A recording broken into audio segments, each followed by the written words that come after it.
Hi friends, আজি আছে মোৰ স্কুলত ৰাস শংকৰদেৱ শিশু নিকেতন চানচকী। মই নাচিম সৰু কৃষ্ণ।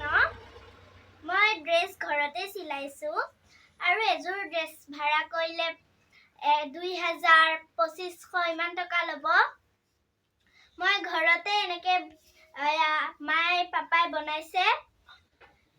খুব বেছি 500-600 মানত বস্তুখিনি কিনি আনি ঘৰতে বনাব পাৰে। এইটো বনাইছে মায়ে, মানে মা পাপা দুইটাই লাগি বনাইছে। পেন পটি চটি ধুনীয়াকে দি দিছে ইয়াতে। আকৌ এইটো বাহিটো বনাইছে ধুনীয়াকে জিলমিল কাপোৰ কিনি আনি পেলাই গুটি ধুনীয়াকে পটি চটি মানে জিলমিল কাপোৰ আৰু জিলমিল বস্তু কিনি আনি পেলাই বনাইছে।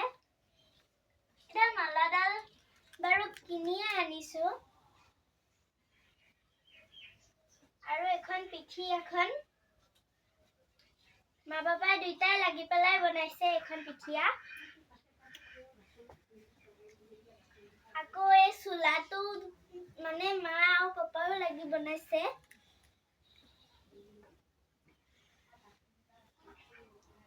এইটো মুকুটটো বনাইছে মাহঁতে। হাত বাজু বনাইছে ঘৰতে। আকৌ এখন বুকুৱাখন বনাইছে ঘৰত। আকৌ এডাল ককালিডাল বনাইছে ঘৰত।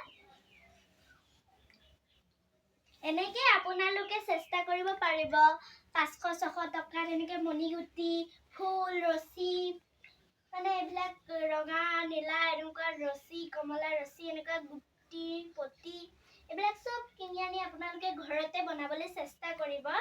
আমাৰ পাপাহঁতেও শিকা নাই, নিজৰ আইডিয়াই মানে এইখিনি বনাইছে। মই ইমানতে ভিডিঅ'টো সামৰিলো। ভিডিঅ'টো ভাল লাগিলে লাইক কমেন্ট শ্বেয়াৰ লগতে সাবস্ক্ৰাইব কৰিব নাপাহৰিব। আজিলৈ বাই বাই।